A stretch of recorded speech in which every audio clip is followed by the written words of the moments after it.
Welcome to High Strangeness, where we ask questions and explore all that is strange and unexpected in our reality.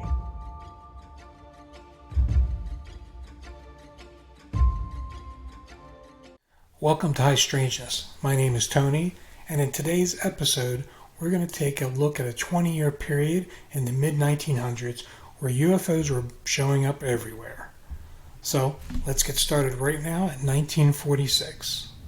In the aftermath of the Second World War, sightings were made of flying objects resembling German V-2 rockets. This happened in Scandinavia and other parts of Eastern Europe.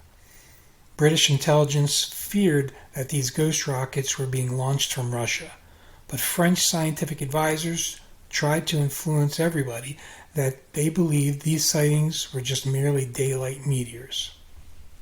In 1946, and in the United States, we saw these. As the Cold War began, the first wave of flying saucer sightings started to grip the USA and quickly spread across the whole world.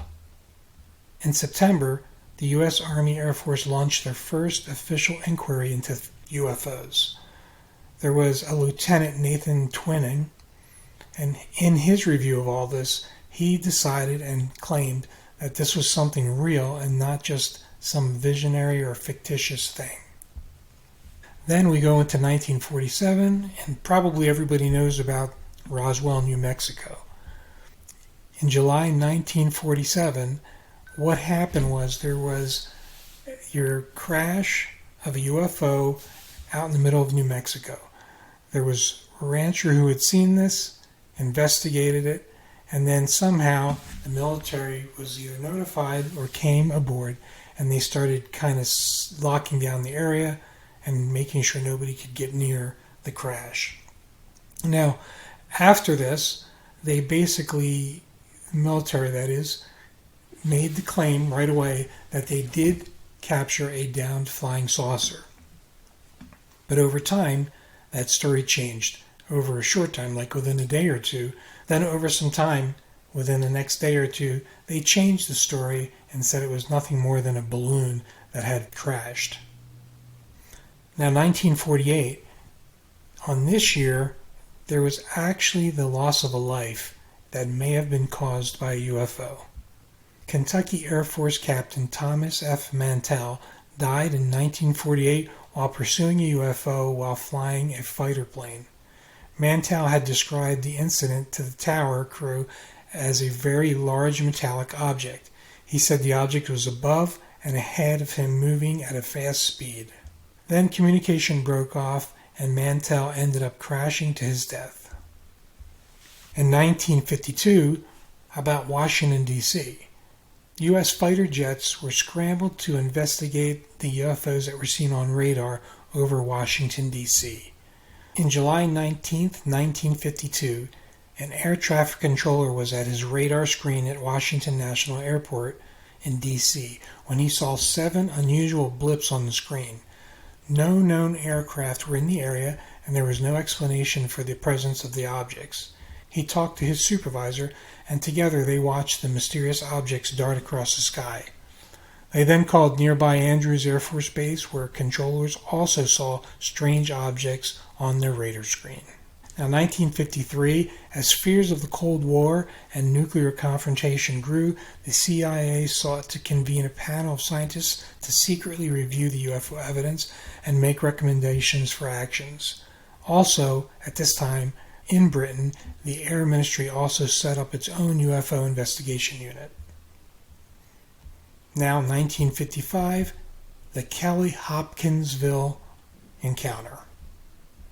On the evening of August 21st, 1955, 5 adults and 7 children arrived at the Hopkinsville police station claiming that small alien creatures from a spaceship were attacking their farmhouse. Apparently, they had been holding them off with gunfire for almost 4 hours. 2 of the adults, Elmer Sutton and Billy Taylor, claimed they had been shooting at 12 to 15 short, dark figures who kept popping up at the doorway or looking in the windows. This is how they looked, according to them. Now, in 1957, it was an interesting year. The Soviet Union sort of won the race against the Americans to travel into space with the launch of the Sputnik.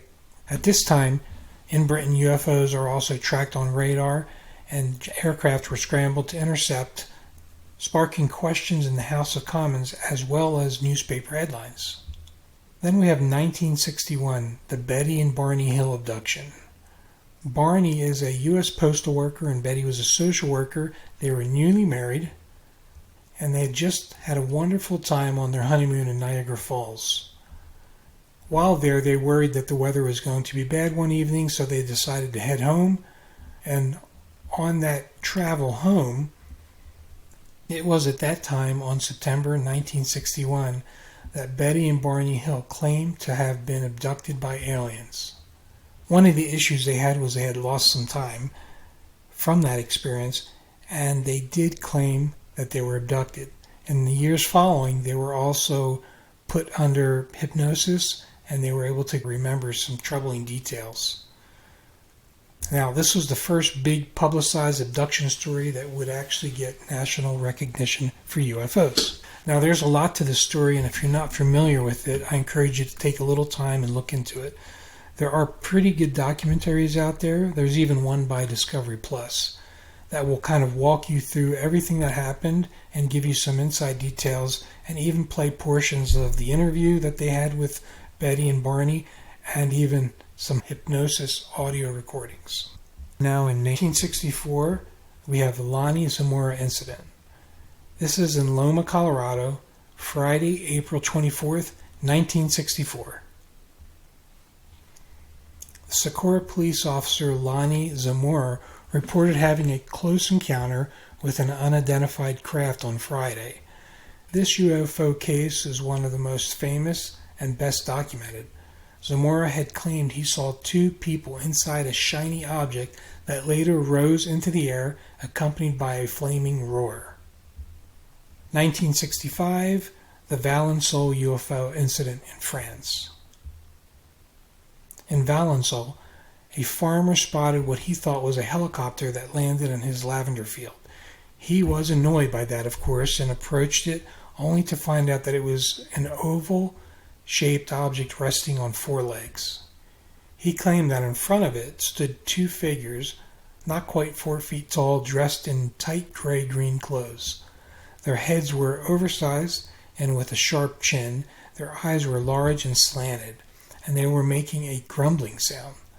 One of them pointed a pencil-like object at him, and he was paralyzed where he stood. When he regained his mobility, the object had already flown off. In 1966, Westall High School in Australia, and here there were multiple UFOs that were reported and seen. Check out this short news story that was done by the Channel 7 News in Australia in 2021. A teacher who claimed to see UFOs hovering over a Melbourne school says military officials threatened to have him fired if he ever spoke about the incident. Andrew Greenwood is talking publicly about the famous Westall High sightings 55 years ago for the first time in tonight's 7 News Spotlight program. Now, an ordinary suburban school, but in 1966, Westall High students and teachers insist they saw UFOs triggering a massive government cover-up. They were threatening you. Oh, absolutely. I was threatened. Then a Westall teacher, Andrew Greenwood, speaks publicly for the first time to Spotlight. Mr. Greenwood, there's a flying saucer. On the Oval, he and 200 students saw 3 of them. It was a grey, almost cylindrical or cigar-shaped object. All these years later, the students draw what they witnessed. They claim one landed in a park, then took off. I could feel a heat and hear this buzzing sound, and I could see purple lights all around it. Now, close to that landing area is a popular UFO-themed children's playground, but at the time, within 40 minutes, this area was swarming with military officials who warned witnesses never to tell anyone what they'd seen. They menaced the teacher at home. They told me that I was wrong, that I hadn't seen anything. And if he spoke up, Clearly you were drunk on duty, and that will have to be reported to the Education Department, and of course you'll lose your job. an official report into Westall just disappeared. And that is what I find most interesting of all, that I was definitely being told to be quiet. Nick McCallum, 7 News. So there you go. That was some interesting stuff. I hope you enjoyed it. Once again, in this short video, what we did is we looked at some of the more interesting UFO sightings and events from the years of 1946 through 1966. Now, that kind of wraps up what we have for this short video. So as I close here, I just want to end by saying what I always say, which is, remember, there's a lot of strange and unexpected out there. Keep your eyes, ears, and minds open. And until next time, stay safe. Thank you for listening to High Strangeness. This was a glance at some of the strange that exists in our reality.